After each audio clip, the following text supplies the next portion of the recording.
अरे बबलू, आज तो स्कूल नहीं गई आई, बताओ कहीं बैग टांग ही तो केकड़े सबको इकट्ठा कहीं आई। अरे शांत खड़ी रहा आज। ये पंचायत भवन में सबको इकट्ठा ही से यहाँ है। ये आज कलेक्टर मैडम आई हैं, आवती हुई हैं। आज सबका वह मीटिंग है। जो स्कूल में पानी भर रहा था, ये स्कूल की व्यवस्था नहीं है। स्कूल की बिल्डिंग बने करे तो 70 लाख रुपये पास भरा हुआ, सबका जो निरीक्षण है। आज मैडम जी आ रही है स्कूल में, तो निरीक्षण भरा है। तो आज सरपंच और पंच का सबका साथे बुलाए हैं और ठेकेदार हन का खड़ा है, सचिव सेक्रेटरी सबको आए हैं। तो आज उनका निरीक्षण हो ना हो।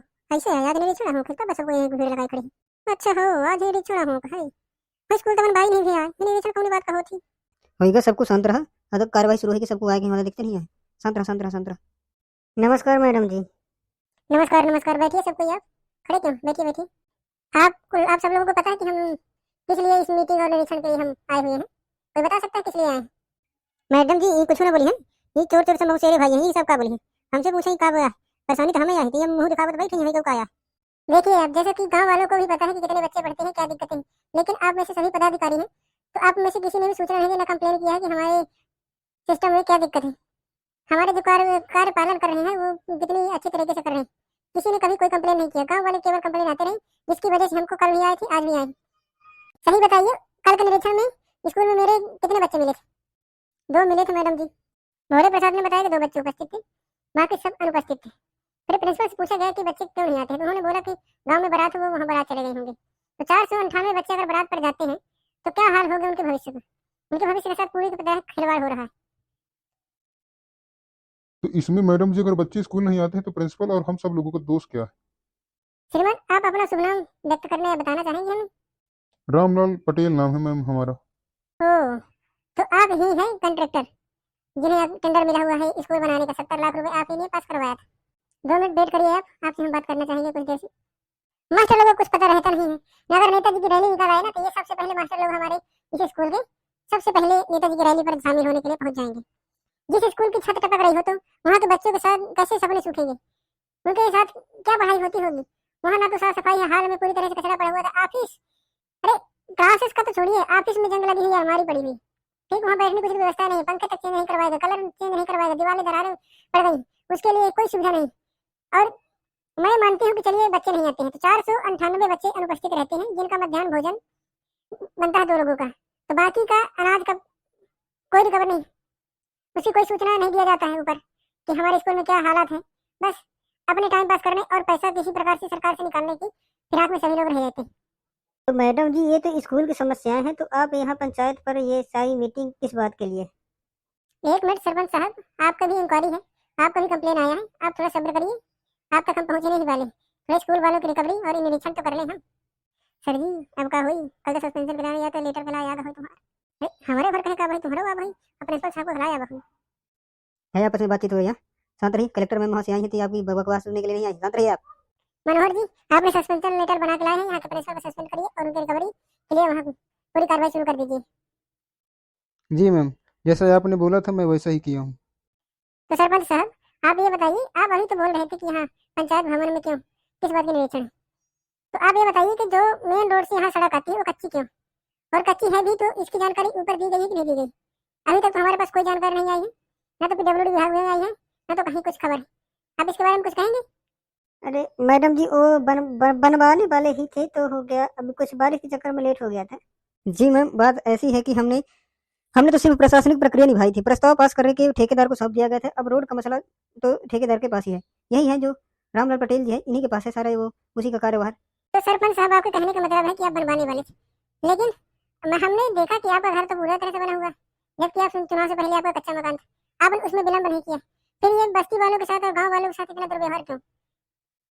मैं अब क्या बताएं हम, ये गांव है, यहाँ पैसा समय पर आता नहीं है, आता भी है तो वहाँ ऊपर अधिकारी और नेता लोग खा लेते हैं। अब उतने में जितना आता है वहाँ से कुछ होता नहीं, तो हमने अपने घर का मरम्मत ही करवा लिया। सुने सबको, मैं कहा रहा हूँ ना कि रोड का पैसा सब आवा है, आवास का पैसा आवा, सबका पैसा आवा थी, सरपंच सब मिलकर खा लेते। देखा आज कलेक्टर मैडम के सामने कैसे अपन बयान बता रहे हैं।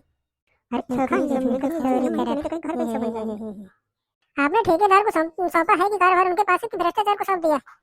मैम आपके पास ये फाइलें रखी हैं टेबल पर, बिल बना है 20 बोरियों सीमेंट का है, लेकिन लोकेशन पर एक भी कट्टा नहीं पहुंचा है। जो स्कूल निर्माण के लिए 70 लाख रुपए पास हुआ था, तो ठेकेदार साहब अगर आप सही समय पर काम शुरू नहीं करते, निर्माण कार्य शुरू नहीं होता है, तो उसके जिम्मेदार स्वयं आप होंगे। अगर आपको लगता है कि आप किसी दुविधा या परेशानी से बचना चाहते हैं तो आप जल्द से जल्द काम को शुरू कीजिए और निर्माण कार्य पूरा कीजिए। मैम वो कार्य शुरू हुआ था, लेकिन हम लोग ट्रैक्टर वगैरह भेजे थे, लेकिन वो पानी के चक्कर में जो बारिश हो रही थी उसमें फंस गया था। इस चक्कर में थोड़ा और लेट हो गया था मैम। बाकी जो कार्य निर्माण है वो शुरू होने वाला ही है। सुने सबको, मैं कहा था ना कि रोड का पैसा सब आवा है, हुआ वास का पैसा आवा, सबका पैसा आवा थी, सरपंच सब मिलकर खा लेते। मैं कहा कलेक्टर मैडम के सामने कैसे अपन बयान बता रहे हैं। कहीं कब है शुरू हुई? अभी काम ना शुरू है। मैं तो काफी दिन से स्कूल नहीं गई हूं, तो बिना शुरू करेंगे स्कूल का काम।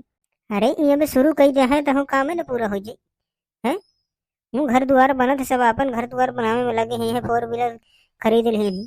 तो ऐसे थोड़ी है वो आएगा 70 लाख रुपये, तब जब तक मैडम जी है तब तक ठीक है। बाकी जब चल गए तो कोई कहाँ को देखा तो कहाँ स्कूल बनी कि ना बनी। सही है कहते हैं का बनवाई है। अभी जब तक मैडम जी है तब तक बोली है, बाकी है क्या कुछ न करी है। वो देख लेने जाने के तलन के नहीं इतना वहाँ तब का स्कूल बन गए हो। अरे नहीं नहीं, ऐसा नहीं है। वो क्या है ना मैडम जी, हम तो निर्माण शुरू करने ही वाले थे, बस मजदूर नहीं मिल रहे थे। यही कारण है मैम कि थोड़ा और काम थोड़ा सा विलम्ब हो गया, कि लेट हो गया था। तो ये 3 साल से पैसा पास हुआ है तो अभी तक कोई भी काम नहीं शुरू हुआ है। इसके पीछे कोई कारण है कि आपकी यही मनमानी? कोई मनमानी नहीं है मैम। वो क्या है कि पिछले साल इससे भी ज्यादा बारिश हुई थी, तो साइट डूब गई थी। इसी कारण से लेट होता जा रहा मैम। यही नहीं मैम, हम पिछले साल ट्रैक्टर वगैरह भी भेज रहे थे, तो यहाँ जो कच्ची सड़कें हैं ये निर्माण नहीं हो रहा है, तो यहाँ फंस जा रहे थे। इस कारण से और लेट हो रहा मैम। कहे दादू झूठ बोलते हैं, फंस जात रहा है कि तुम अपन ट्रैक्टर बेच डाले, काम नहीं करे का तो न लेते ठेका हैं। हमारा उम्र ऐसे न हो इतनी आएगी, हम ऐसे न हो लचक गए कुछ देख इनके लचक गए तो सरासर झूठ न बोला दादू। अरे मान ली चलो पिछले साल तुम्हारा ट्रैक्टर फंस गया था, अब तो मटेरियल ही नहीं है आपके पास। आप तो खुद स्वयं बुरी तरह से फंस चुके हैं। नहीं मैम, ऐसा मत करिए। एक बार और मौका दिए, मैं जल्द ही इसका निर्माण शुरू कर दूंगा, जल्दी पूरा ही कर दूंगा मैम। ये मैं आप सबके सामने ये वादा करता हूँ कि जल्दी ही पूरा कर दूंगा मैं। मैडम जी गाँव की परेशानी का कुछ निरीक्षण करिए अपन। ये सरपंच जो है ना, तो गाँव में तो बहुत सारी परेशानी थी, कुछ बतावत थी कौन दिक्कत थी। गाँव वाले कुछ परेशानी है यही दिखा तो खाते कुछ गाँव वाले का कुछ दिक्कत है, लाइट बिजली पानी कुछ और। तो सरपंच साहब आप कुछ कहना चाहेंगे? मैडम जी गांव में बहुत सारी चुनौतियां हैं, जैसे कि नाली, पीने का पानी, बिजली और भी हैं। अच्छा, और शिक्षा वो आखिरी में आती है? मैम हमारी नीयत बच्चों को बेहतर भविष्य देने की थी। अरे बच्चों का भविष्य छोड़िए, आपने अपने बैंक का भविष्य संवार लिया है कि नहीं? आप भी ठेकेदार साहब और सचिव साहब सब लोग मिलकर जितना हो सके तो जनता को गले पे लगा के छुरी और अपना भविष्य संवारिए। बच्चों को छोड़िए, बच्चों का फिर होता रहेगा इसी तरह, गुजर रहे हैं किसी प्रकार। मैम थोड़ा सहूलियत दीजिए, हम सुधार लाएंगे, जल्द ही लाएंगे सुधार। अब आप जो ये सुधार की बात कर रहे हैं सरपंच साहब, अब आपके बस की बात नहीं है, ये आपके अंतर्गत अब काम नहीं हो सकता है। अब जब प्रशासन ने इसकी जिम्मेदारी ले ही चुकी है तो अब खुद ही जिम्मेदार होकर अपना काम करवाएगी। अब ये जो भी योजनाएं हैं अब गांव के लोगों के हाथ में होगी, हर स्टेज की निगरानी ग्रामीण समिति करेगी।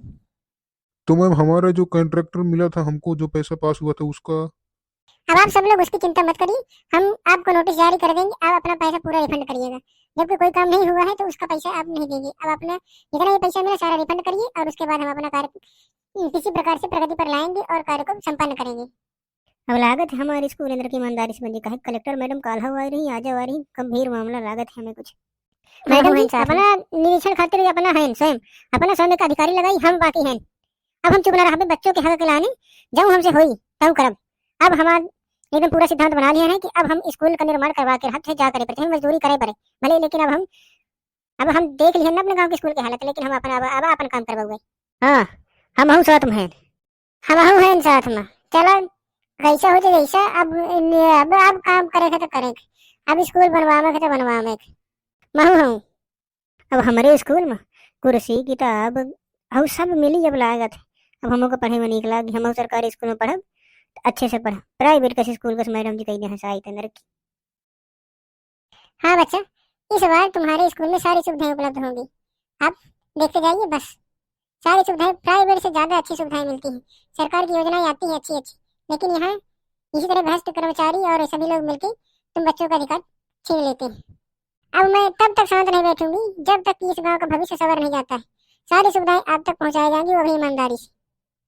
अभी भरी मुलाग है कि हाँ हमारा कौन दुख तकलीफ सुने के लाने आवा है। नहीं तो अभी तक जितने अधिकारी जितने नेता जितने सबको है बड़े बड़े अधिकारी तो सब सुने ही मजा ली ही नहीं बस का उन्हें वोट पाए नहीं तब बस चले गए हैं। तो जैसा कि दिखाइए भाई अपना देखें कि पूरे गांव के मिलके जब हम कंप्लेन करते रह गए हैं तय आज कलेक्टर मैडम आई हैं तो हमारे स्कूल का निरीक्षण बा, हमारे गांव का निरीक्षण बा, सचिव सेक्रेटरी ठेकेदार का निरीक्षण बा।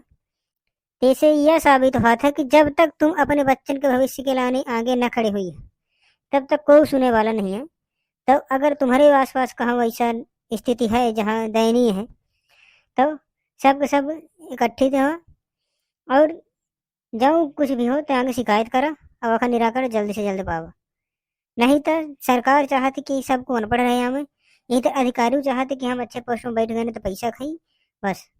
तो अपने बच्चों के भविष्य की खातिर अपने आने वाले समय की खातिर अगर अच्छा सुविधा चाहेगा तो पढ़ाई बहुत जरूरी है। तो अगर तुम्हें ऐसा वीडियो पसंद आई हो तो लाइक सब्सक्राइब शेयर जरूर कर दिया और हाँ कमेंट करके जरूर बताया कि वीडियो तुम्हें कैसा लगी। अगर यह पार्ट तीसरा चाहे कहो तो बता दिया तो हम यह पार्ट 3 जल्दी लेके आऊँगे। तब तक के लिए धन्यवाद, मिली फिर अगले वीडियो में।